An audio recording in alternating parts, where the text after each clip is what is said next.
What's up, everyone? Today I'm going to be talking about Graceling by Kristin Cashore. I know there are a ton of fans of this book and the author and all of the books that she's written in this world, but it took me a little bit to get into it.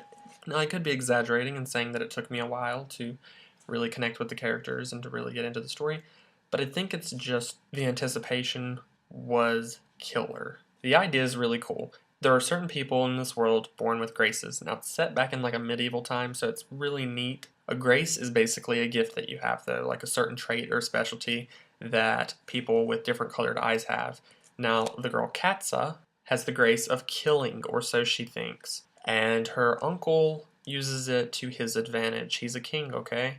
And then Poe is the other character. He is a prince that you'll have to read the book to find out about. But his grace is mind reading. Sort of. I mean, he can sort of sense what you're thinking and feeling, and it's pretty cool. Now, I've thought about it, and if I had to pick a grace, I think I would probably want the grace of Poe. I mean, if I had to pick, I would pick Poe's grace because you can sort of anticipate and tell when you've got enemies and things like that. Because, I mean, I have so many enemies, right? It was definitely an adventure, and it was definitely a really cool world to get immersed in. So Kristin Cashore did a brilliant job at creating this medieval world. The only complaints that I do have is, like I said, it took a while for me to get into it, although now I'm super interested in it, even though I just finished it.